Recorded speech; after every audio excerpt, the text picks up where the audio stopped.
Well, good afternoon, everyone. I hope everyone's still awake. It was nice to be able to move around there. That was a great afternoon conversation post-lunch. Let's see. So I guess I should say one thing is that the communities that we organize in the Bay Area, I talked a little bit this morning about the Laotian refugee community in the city of Richmond, California, that we work with. We also have an organizing project with a low-income immigrant population in Chinatown in Oakland. It's kind of like a maybe 10-block area in the heart of downtown Oakland that has, over the last century, actually experienced historic kind of displacement, or first segregation, where Chinese immigrants were told, you can only live here, and then they were told, oh, actually, we like that, we need that spot for something that we want to build, and so you're going to have to move over here, or you have to move out of San Francisco and into Oakland, or move around, or give up your land for the regional agency. We have a transportation agency that wanted to build a huge building there that moved several blocks of Chinatown about 50 years ago, moved an orphanage, moved a Buddhist temple, and they lost their housing to eminent domain. So there's a long history of housing and equity issues in the places where we work. And right now, as I mentioned earlier this morning, we're really experiencing a huge problem with displacement and gentrification of all low-income communities, and especially communities of color in the places where we're working. And so we've been really struggling with what economic tools do we have in our community that are kind of complemented by policies that protect people and stabilize people, allow them to stay in place, like rent moratoriums, like making sure that developers pay into a fee that helps build affordable housing, these kind of things. But what's the economic complement that keeps people stable in their neighborhoods? So we know that it's more than just building more housing, which costs money, which is slow, which is difficult to do, but how do you actually keep people in place? And how do you actually help them build wealth in their homes, in their neighborhoods, and that allows them to stay, not just build new places where they get displaced from their neighborhood to move somewhere else. And so, this all kind of, for us, fit into this vision for what we have for our communities, this vision for a new local economy that really recycles, generates, and regenerates wealth in the community, and that people who have been most impacted by the previous economy need to be at front and center at looking at that new economy. So for us, when we talked about what do we want, we all want healthy, equitable, thriving local economies, ones with good local union jobs, thank you. We want models also of new economic models of ownership, so that when we're investing in local communities, in new energy infrastructure, that we're having ways that people can actually own that wealth, not have to pay into that only to have the profit from that go someplace else. So most of the new energy infrastructure that we're building in California, although I know you hear lots of good news from California about our renewable energy infrastructure and all the billions of dollars, both public and private investments that are going into the energy transition in California, most of the profits in that are going to big banks, Goldman Sachs. They're going to big investors. They know how to make money off of the new transition, but our communities don't. So that's why we've been engaged in trying to build these new models of wealth creation through energy, through renewable energy, partly because we see, even if we want these local, thriving, healthy communities, we see, in California at least, the climate crisis and the imperative to transition our state's energy economy to a renewable energy economy as a huge opportunity to redirect those investments in a way that does what I was talking about, that stabilizes communities, that actually builds wealth in communities and allows people, because part of what people need to stay in their homes is a good job, right? They need to be able to pay their rent, pay their mortgage. They need to be able to pay for their kids' clothing. They need to be able to send their kids to a good school.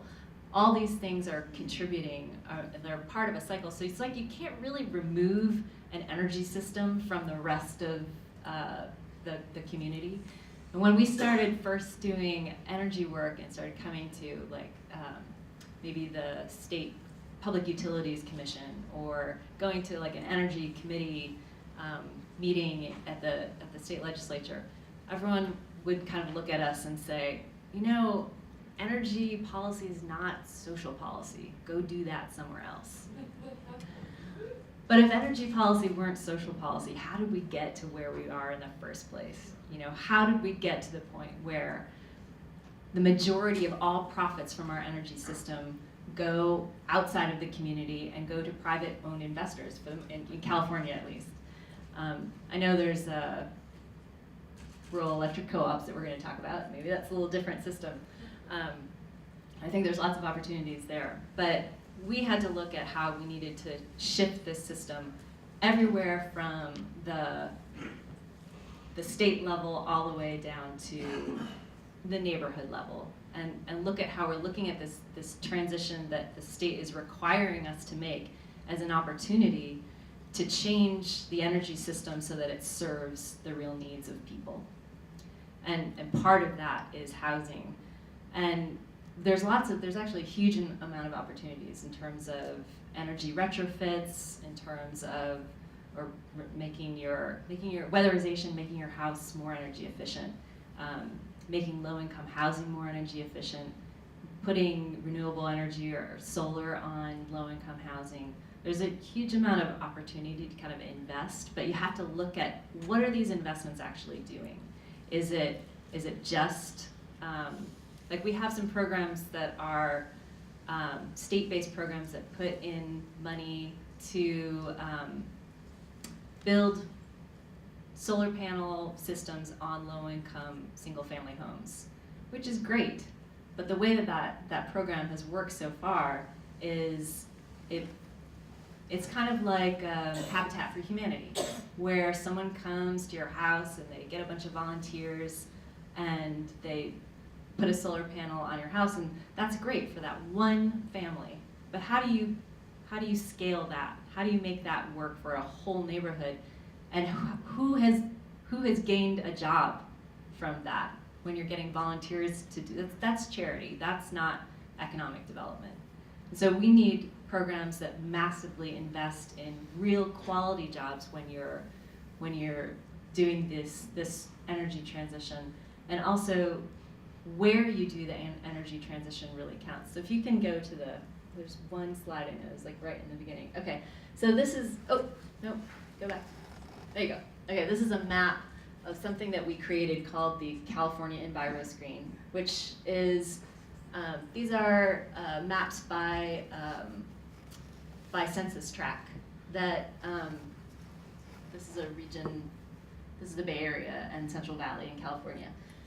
And what we did was we took a whole bunch of different socioeconomic factors, like income, like education attainment, like proximity to polluting facilities, like air quality, and also climate vulnerability, and kind of created a score for the cumulative impacts of all those things.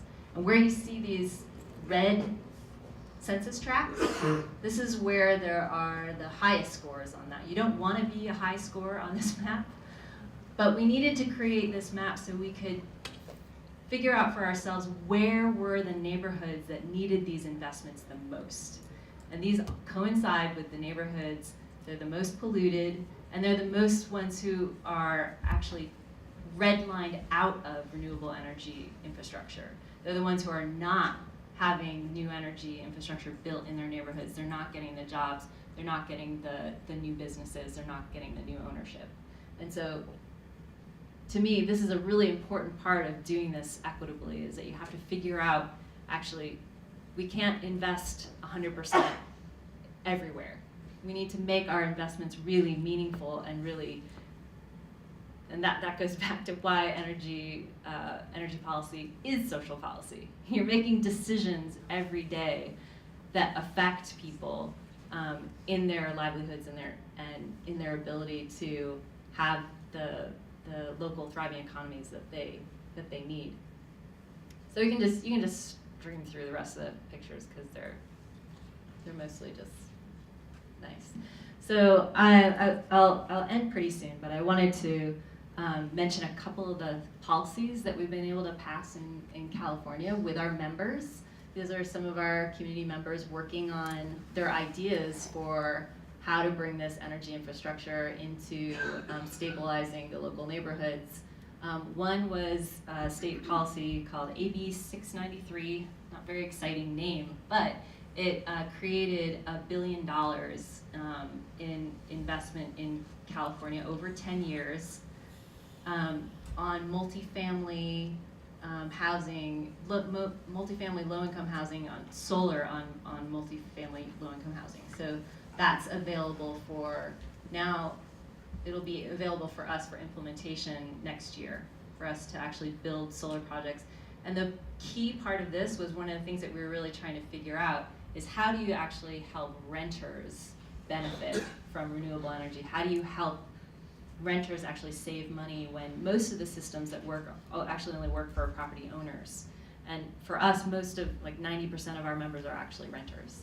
So this was something that created an incentive that both provides an incentive for the building owner, it's a lot of times it's public housing, but and then provides a reduction in the energy bills of low-income renters.